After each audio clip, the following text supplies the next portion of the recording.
Bulginaka, do you know that cybercrime is becoming a growing problem in Fiji? Cybercrime is defined as a crime in which a computer is the object of the crime, such as hacking and spamming. Cybercrime is also cyberbullying and using fake profiles to cause panic and spreading false news. If you're involved in this or know anyone who's committing these crimes, report them immediately.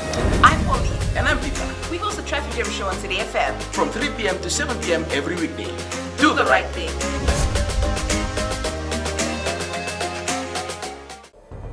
Yandabanaga, Fiji. In this bulletin, unrealistic property prices a challenge. SCC to decide on market opening hours. And assessment teams deployed to Lau Group. From the studios of FBC Suva, Edwin Nang. Dealing with people who are unrealistic with their property prices is a challenge for real estate agents. Director of Bayshore Real Estate Arif Khan says the market has been slow. However, it's remained positive in some parts of the country. Khan says buyers are not willing to take a property selling higher than valuation price, and this is affecting the current market. He adds the capital city has been the most affected by a slump in sales. Maybe supermarket is a little bit slower, but we are still seeing some activity in areas like Nandi and Lotoka for properties which are priced right, Generally, some of the owners tend to ask higher than the valuation price.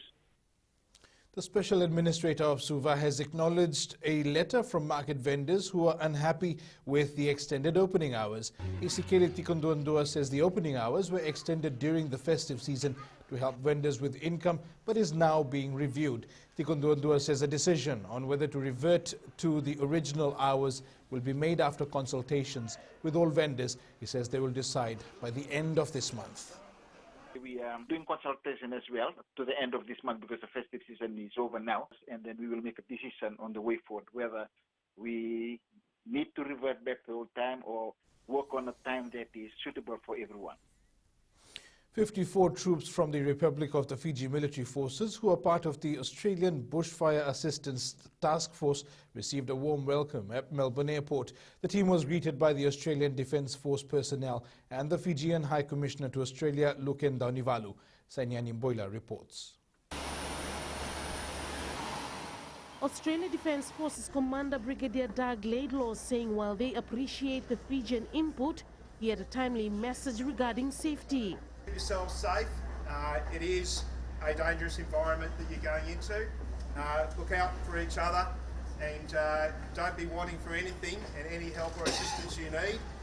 We will be there to support you just as you are there to support us. Fiji's High Commissioner to Australia, Luken Daunivalu, has also reassured the bond between the two countries under the Bubale Partnership. And we are assured of the continuing cooperation in the days and the weeks ahead as we cooperate in addressing the current bushfire crisis. The engineering team was today briefed by the Australian Defence Force on how to clear the trees burned by the massive bushfire. Sainyani Mboila, FBC News. Assessment teams from various government ministries left for the Southern Lau Group yesterday. Bidding farewell to the team's Infrastructure Minister, Chone Usamate, reminded them of their task of bringing relief to those in the Maritime Islands following Tropical Cyclone Sarai and TC Tino. Not knowing the extent of damage in the Lau Group, the teams will have to ensure assessments are thorough. You are put in this chair. Before you are born, somebody knew that you'll be sitting in this chair here today to do a service for the people of this country. So I pray that you will go with God's blessing.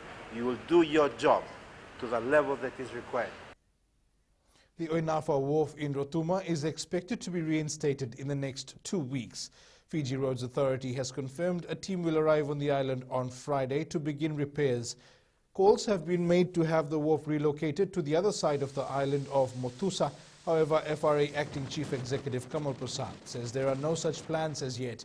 There are about 1,600 people living on the island. Rotuma District Officer Etika Taukabe says flights are still operating to and from the island as Malhaha Airport was not damaged. A 69-year-old Levuka man charged with 1 count of murder has been further remanded. Chonen Durukula appeared before the Suva High Court yesterday.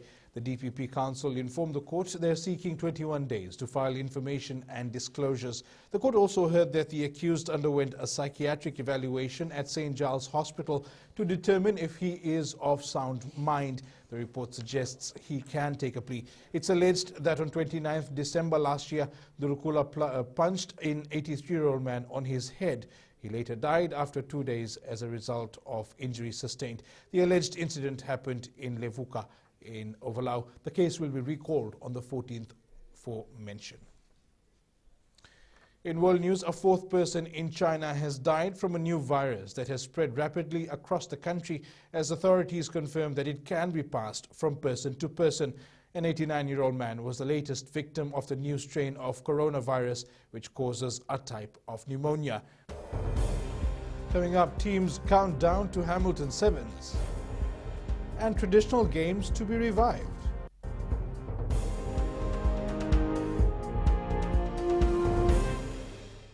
Oira na ngone no de nunu enda be singa ni mataka. Mersi sunga da kana loma dina kena mikron.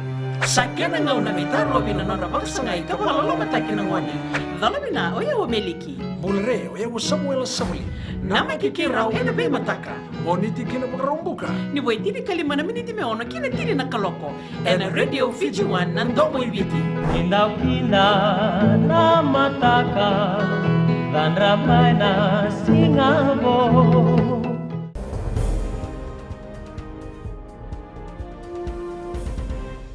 Welcome back.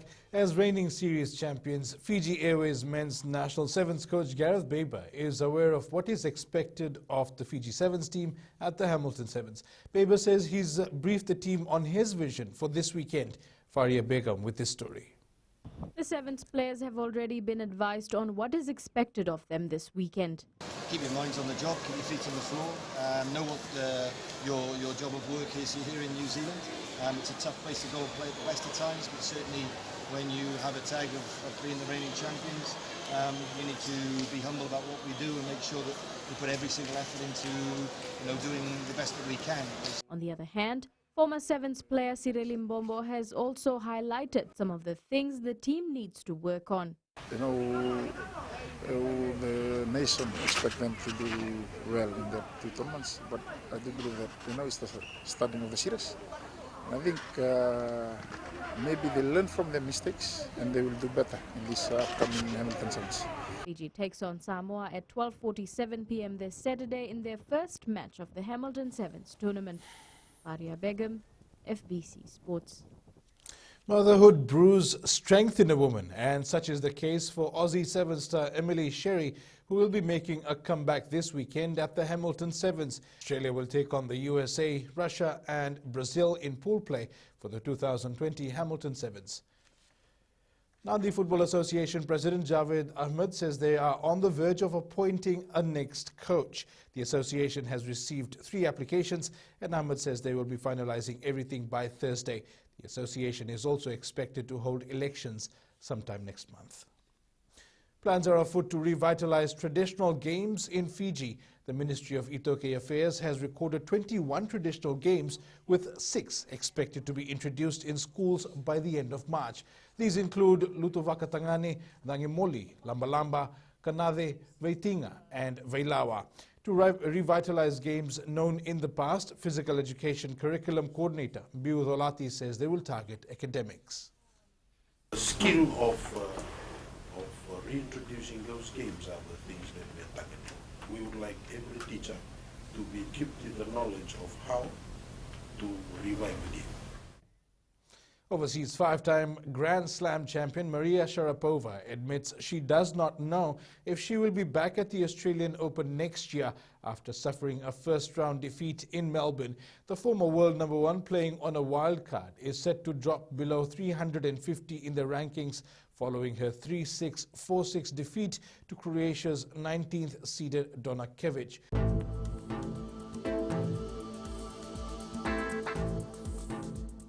Expect fine weather this morning with cloudy conditions and afternoon showers possible over some places. And that's your FBC Morning News. Remember to join us at 1 p.m. and 7 p.m. for our major bulletin. For these stories and others, you can also tune in daily to our sister radio station, Gold FM. That's it from me for now. Have a good morning.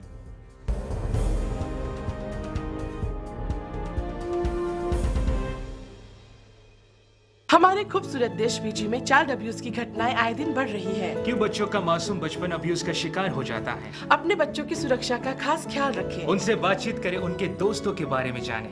आज के बच्चे देश का भविष्य है। मैं दीप्ति और मैं मोनिश, आपके हमसफर। शामिल हो जाए हमारे साथ मंडे टू फ्राइडे 5:45 AM से 10 AM तक रेडियो फिजी 2 देश की धड़कन पर।